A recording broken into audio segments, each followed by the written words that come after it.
Assalamualaikum warahmatullahi wabarakatuh. Pada kesempatan kali ini, Al-Bagir akan mengulas sedikit biografi singkat daripada salah seorang wali dan ulama dari Ahlul Bait Ba'alawi yang bertabur karamah, yakni Habib Muhammad bin Muhammad As-Segaf. Beliau mendapat julukan As-Segaf yang berarti atapnya para wali dan orang-orang soleh pada masanya. Beliau dilahirkan di kota Tarim, Hadramaut pada tahun 739 Hijriah.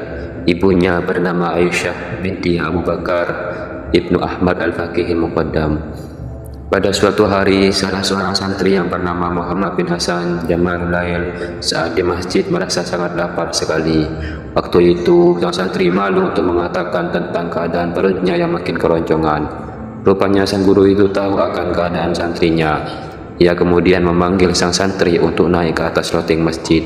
Anehnya, di hadapan beliau sudah terhidang makanan yang lezat. "Dari manakah mendapatkan makanan itu?" tanya Muhammad bin Hasan Jamalul Lail. "Hidangan ini kudapati dari seorang wanita," jawabnya dengan enteng. Padahal sepengetahuan sang istri, tidak seorang pun yang masuk dalam masjid.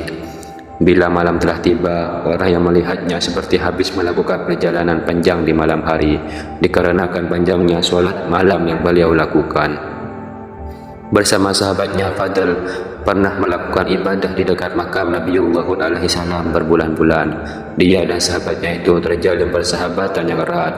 Mereka berdua bersama-sama belajar dan saling membahas ilmu-ilmu yang bermanfaat. Banyak awliyaillah dan para sholihin mengagungkan Habib Abdurrahman As-Segaf. Ia tidaklah memutus suatu perkara terhadap seseorang kecuali setelah mendengar isyarat dari Yang Maha Benar untuk melakukan sesuatu. Berkata Sayyid Al-Jalil Muhammad bin Abu Bakar bin Ahmad Ba'alawi, "Ketika Habib Abdurrahman telah memutuskan suatu perkara bagiku, maka hilanglah seketika dariku rasa cinta dunia dan sifat-sifat yang tercela, berganti dengan sifat-sifat yang terpuji. Sebagaimana para awliya di Hadramaut, ia juga suka mengasingkan diri untuk beribadah di lorong bukit An-Nuair dan juga sekaligus berziarah ke makam Nabi Hud alaihi salam."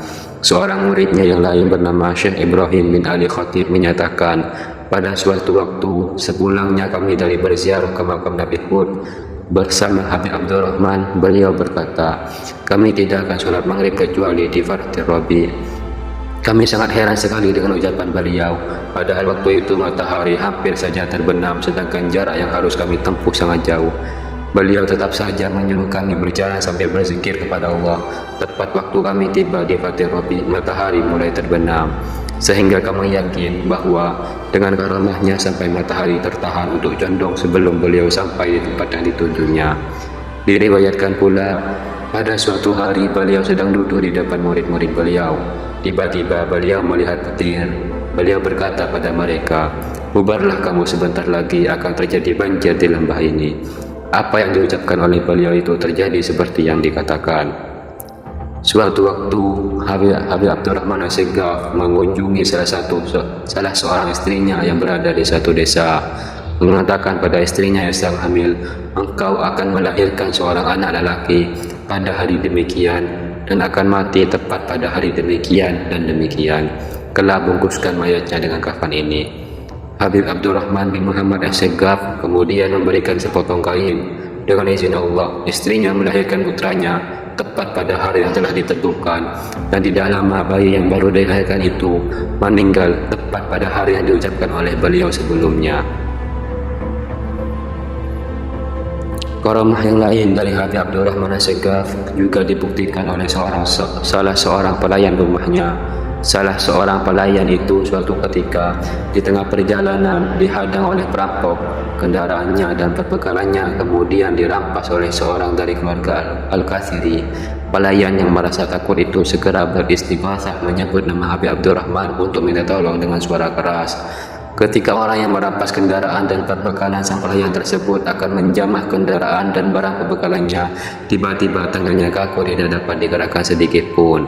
Melihat keadaan yang kritikal itu, si perampas berkata pada pelayan yang dirampas kendaraan dan perbekalannya, "Aku berjanji akan mengembalikan barangmu ini jika kamu beristighosah sekali lagi kepada syekhmu yang kamu sebutkan namanya tadi," kata sang perampok. Si pelayan segera beristighosah memohon agar tangan orang itu sembuh seperti semula. Dengan izin Allah, tangan si perampas itu segera sembuh dan barangnya yang dirampas segera dikembalikan kepada si pelayan. Waktu pelayan itu bertemu dengan Habib Abdurrahman As-Segaf, beliau berkata, "Jika beristighosah tidak perlu bersuara keras, karena kami juga mendengar suara perlahan."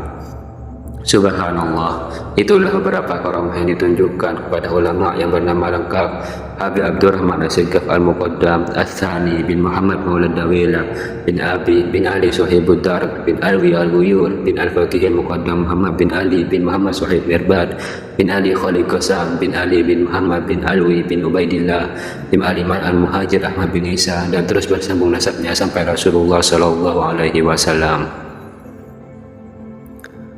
Julukan As-Segaf berasal dari kata as-saqfu yang artinya atap, maka yang berarti atapnya para wali dan orang-orang soleh pada masanya.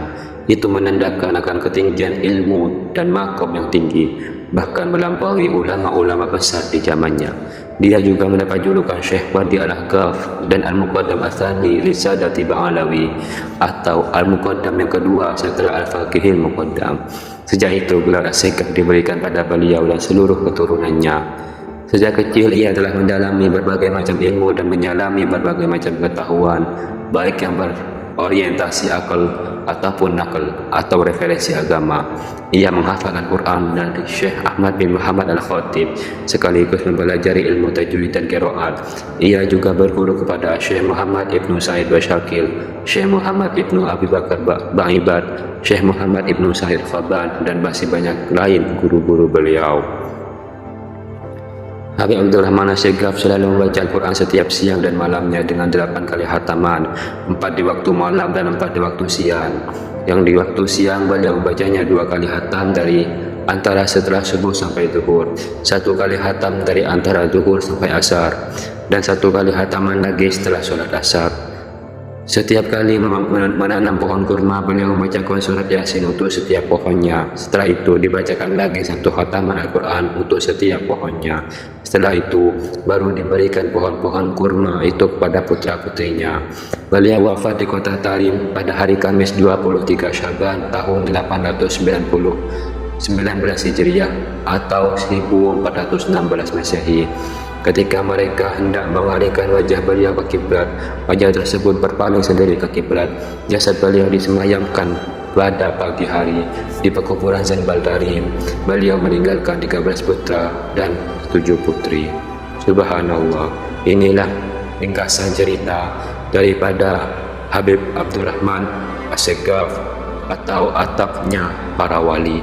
Semoga kita bisa meniru dan meneladani amal ibadah beliau, walaupun kita yakini kita tidak akan sampai kepada makom tersebut.